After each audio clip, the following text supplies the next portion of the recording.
everyone, my name is Savannah Doster, and today I'm going to be informing you guys about generalized anxiety disorder. And I'm going to do that through medical definitions, symptoms, and then ways to help somebody. And here in my audience today, I have my two roommates, Michaela and Kiara. What's up? And our old roommates, Amber and Kayla. Hi. Alright, to get started today, I want you to imagine that you are in bed and you're under your covers and you're super warm, and then you get a text message from your best friend saying, hey, let's go to the mall. So you say, okay, you take off the covers and you take one step out. Once you take that one step out, you hear this voice inside of your head saying, no, get back in bed. I don't want to see your stupid face today. You're ugly.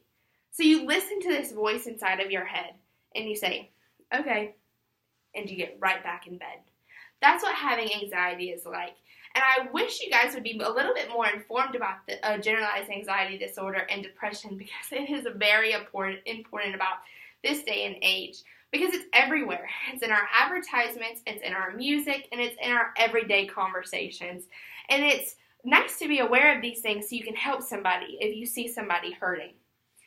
And I'm going to start by giving you a little bit of statistics about anxiety and depression.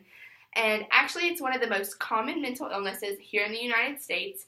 About 40 million adults above the age of 18 have this mental illness, and that affects about 18.1% of the population.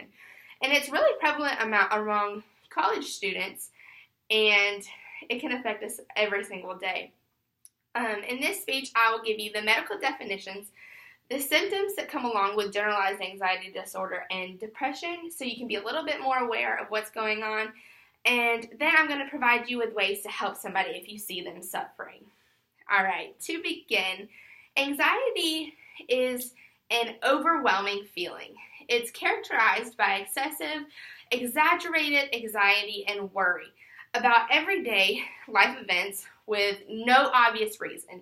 It has no purpose for having these worries. And people who tend to have anxiety tend to expect disaster and worry about things like health, about school, about grades, about really everyday things. And then also, it really just interferes with your everyday life. Like I said before, some days you can't get out of bed, and some days it hurts so badly to be dealing with this voice. And I was diagnosed with generalized anxiety and depression when I was a freshman in high school, and I have been fighting this voice very recently, and it's been very hard, but it is possible. Anxiety is typically combined, and they work hand in hand with depression, the two evils. And depression, it causes these feelings of sadness, and it makes you lose interest in things that you used to be really having fun with. And it makes you just want to stay in bed. Now I want to move on to the statistics and the misconception that comes with anxiety and depression.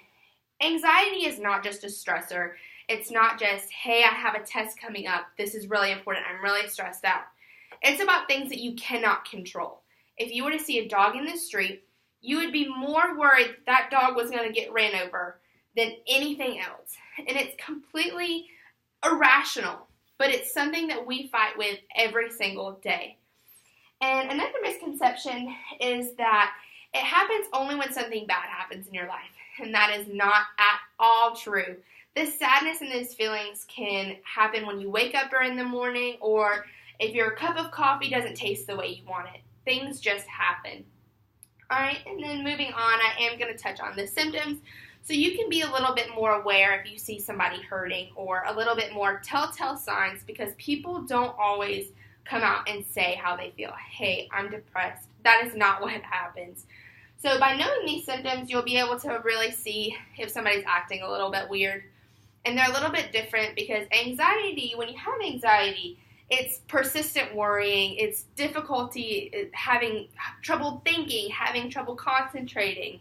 You can't really make decisions very well, and it's just hard to think because you're so overwhelmed by this voice inside of your head. And then depression is just a loss of interest in what you used to like, and I've touched on that before. And then a big telltale sign is if they're sleeping all of the time. Hey, I can't come out. I am taking a nap. I need sleep. And no, they're not just tired. They're tired all of the time. When they wake up, you're tired, and you can never sleep enough.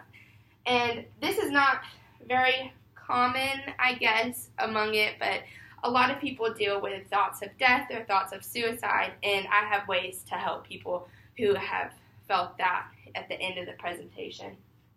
So moving on, next, I have ways to help people that are hurting, and it is not always them coming forward to you. It is not always being very clear that they are hurting. Actually, only 36.9% of people suffering from generalized anxiety disorder and depression truly receive treatment. So sometimes it is seeing these people on the side of your friend group and getting into contact with these people and you just noticing a small difference or the way that they're talking. And I've touched on those symptoms before too. So if you see somebody that is constantly worrying or overthinking or just not acting themselves because you know these people more than sometimes they know their self, you can always contact a trusted adult or a hotline. A hotline may not always be the option, but I have included that number in here. But if not, if you are in a school setting, you can always contact your RA or you can always contact somebody, a trusted adult around you. But then I also want to focus on what you say. In the next slide here, I have some things that you would never want to say to somebody with anxiety and depression. And some of them are, what's your problem? It's all in your mind. Calm down. Me too. Sometimes people with anxiety and depression just want to know that you are here for them and not always compared to yourself.